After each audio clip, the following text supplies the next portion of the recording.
hallelujah, hallelujah, yo. Hallelujah. Tukwela mo Yesu. Hallelujah. Tuwa batula kweba. Hallelujah. Sami wani meze. Hallelujah. Wana bangu baba pechi bana bwalu kwa Yesu.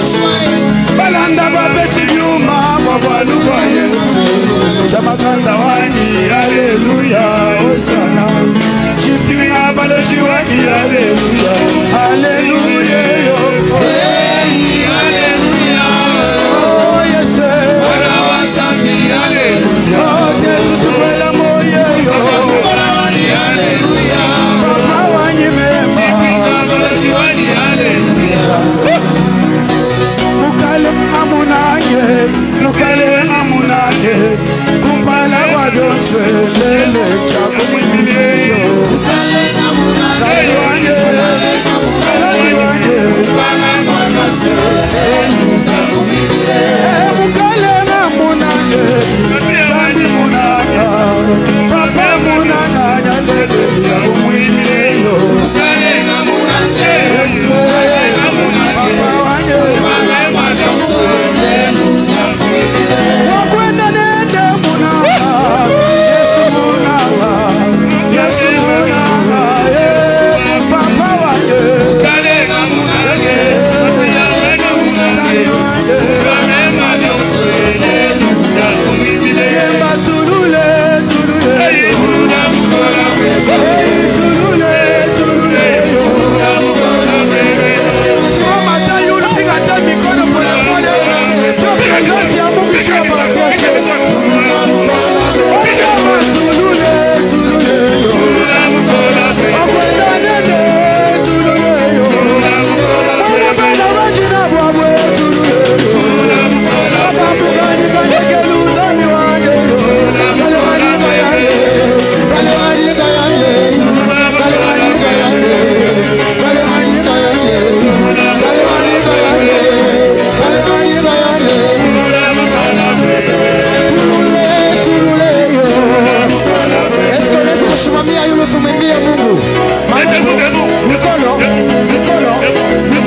Jésus. Namo Yesu akoya kokabata bandimi nakobeta bindanda tarara pararara. Yesu akoya kokamata bandimi kelelo ekobeta la la la la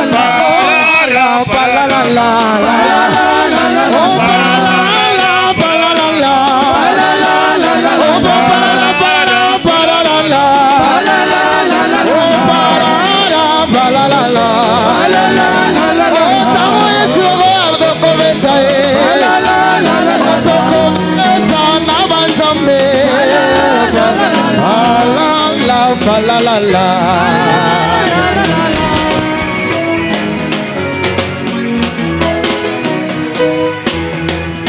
Amen.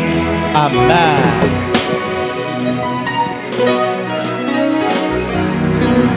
Moi et mes membres de CA, Mimi na wamemba wangu wa CA nous irons. tutaenda.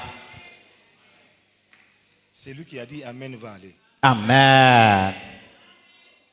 Parce que j'aimerais que l'église marche sur les rails. Napenda kanisa itembeye kwenye usawa. Si tu ne veux pas marcher sur les rails, tu es déraillé, tu restes. Kama wapendi kutembea unabakia. Amen, amen. Amina. Des fois, quand il y a des wagons qui déraillent, ça empêche la tête de marcher. Inanguka, inashinda kichwa kuendelea. Alors, je me suis déjà donné la discipline. Najipatia discipline mwenyewe. Si tu ne veux pas marcher dans la vérité, reste. Kama wapendi kutembea mkweli bakia. On n'a pas besoin seulement qu'on agrandisse l'église. Hatupendi para wingi ukwe mkanisa. Mais on doit avoir la qualité. Inabidi tukue na hali mzuri. Et je suis très fier de toi. Nina eri juu yako. Parce que tu fais partie parmi les gens de qualité. Unahesabika kati ya watu wenye faida. Les gens qui marchent dans la crainte de Dieu. Wale wanatembea kwenye woga wa Mungu. Qu'on te haïsse, Wakuchukie, qu'on t'abandonne, wakwache, mais il y a quelqu'un. lakini kuna mtu, Tout le monde peut t'abandonner. wote watakuacha. Mais cet homme-là, Ule mtu lui ne t'abandonnera jamais. asitakuacha kamwe. Alléluia. Amina. C'est la raison pour laquelle aujourd'hui, Ndio pale leo nous allons passer à la parole. tutapita kwenye neno. Ferme tes yeux. Funga macho. Éternel Dieu des armées, tu m'as donné cette occasion pour réunir ce peuple et parler de ta part. Que la parole qui sera prêchée ce matin puisse trouver de la place dans leur cœur. Que ce peuple marche dans la crainte et qu'il voie le royaume. Car le royaume de Dieu est à eux. Nous allons les conquérir et nous l'aurons. Nous te les verrons. Un juste vivra par la foi et les miracles vont les accompagner. Personne ne va mourir et nous allons tous traverser l'année 2026 avec succès et avec gloire. C'est là au nom de Jésus. Nous acclamons et nous disons Amen. Amen. Et je profite de cette occasion pour présenter les vœux de succès, de bonheur, de longévité, de nouvel an. Napenda kuwapatia hongera ya mwaka wa sasa à toute l'assemblée, kwa makutano yote, à toute la communauté des adorateurs. kwa communauté yote mzima wa wabudu. Amen, amen. Amen. Mais personne ne m'a présenté moi les vœux. Moi je suis le Hakuna premier. mtu anampatia baba hongera ya mwaka mpya. Est-ce que nous pouvons acclamer? Tunaweza kushangilia. Il y a aussi des filles et des garçons qui me font fidèles ici. Hein. Je vois Maman Gloria.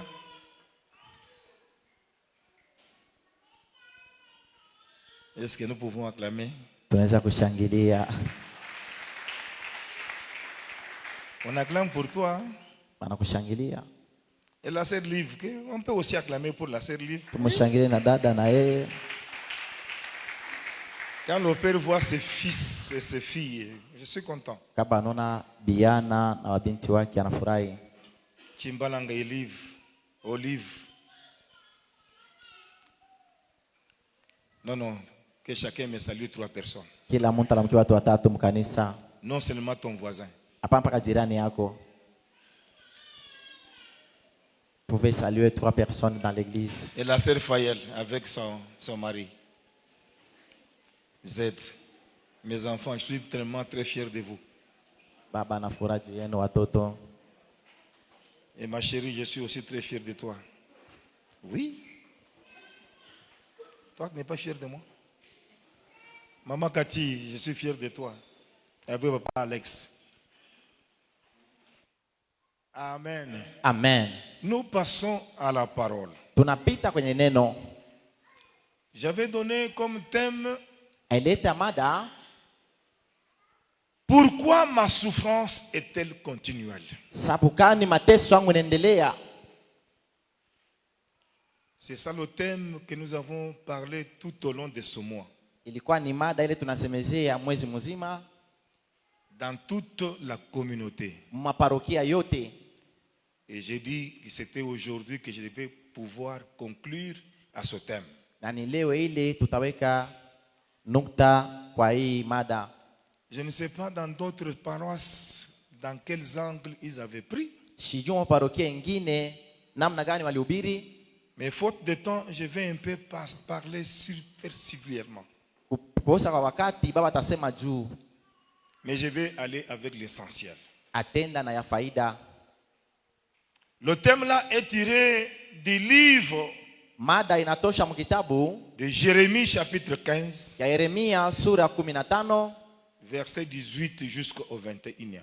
mstari wa 18 hadi 21. Et la Bible dit quoi? Biblia inasema, pourquoi ma souffrance est-elle continuelle? sababu gani mateso yangu yanaendelea? Et pourquoi ma plaie ne se cicatrise pas? Sababu gani kidonda kangu kauke? Je crois que ce thème ici, vous l'avez déjà lu. Mada hii mwishaisikia. Pour ne pas encore perdre le temps. Juu ya kuweza tena kurudilia kwa c'est Jérémie ni Yeremia qui se plaint. Anasema, pourquoi ma souffrance est-elle continuelle? Kwa sababu gani mateso yangu yanaendelea? Bien-aimé, mpendwa, il y a des gens qui vous souffrent. Kuna watu wanateswa. Et une souffrance qui ne s'arrête pas. Mateso ya bila mwisho. Et nous avons dit, na tunasema, il n'y a pas de souffrance sans cause. Hakuna mateso bila kosa lolote. Il y a toujours la cause qui fait que l'homme puisse souffrir. Kuna kwa kosa inafanya mtu ateseke. Si on pouvait avoir le temps, kati upasa na wakati, je pouvais entrer en profondeur. Nipasa kuingia kwenye chini sana. Mais je vais prendre ce qui est essentiel. Na beba ile faida. La souffrance, mateso, a une cause. Ina chemuchemu yake. Il y a deux causes qui nous amènent à la souffrance. Kuna chemuchemu mbili inaleta mateso. La première des causes, ya kwanza, ce sont des épreuves. Inakuwa ni mashindano. Les épreuves viennent de Dieu. Inakuja kwa Mungu. C'est Dieu qui nous met à l'épreuve. Ni Mungu anatoka kwenye tendo pour prouver notre foi. Juu ya kuona imani yetu. Et la deuxième des causes, na ya pili, c'est le péché. Inakuwa ni dhambi. C'est le péché qui nous rend ni dhambi inatufanya la vie difficile. Maisha magumu. Je prends le cas d'Adam. Na beba mfano Adam. Dans le livre de Genèse, mkitabu cha Mwanzo, chapitre 3, sura ya 3, 9e verset jusqu'au 10e. Mstari wa 9 hadi 10. Vous pouvez écrire, je n'ai pas le temps de. Unaweza kuandika tuna wakati ya kuyasoma. Sinon nous allons sortir en retard. Écrivez Genèse, Mwanzo, chapitre 3, sura ya 3, verset 9 au 10e. Mstari wa 9 hadi 10. Écrivez aussi Deutéronome. Andike kumbukumbu la Torati, chapitre 27, sura 17, verset 16 et vous descendez. Mstari wa 16 na mnashuka. Vous écriverez aussi Marc chapitre 5, mutandika Marko sura 5, verset 25 au 34e. Mstari wa 25 hadi 34. Marc 5, 25 au 34. Marko. Et vous allez aussi prendre 2 Samuel 12. Na mtabia Samueli wa pili sura 12. Tout le chapitre 12. Msomi wote. Vous irez lire à la maison. Mutasoma nyumbani. Mais moi je vais seulement brosser pour vous libérer. Baba atahubiri tu na kutuachilia kwenda manyumbani. Alléluia. Amina. Dis à ton voisin, on commence la prédication. Umwonyeshe jirani tuanze mahubiri. Donne-moi seulement ton oreille.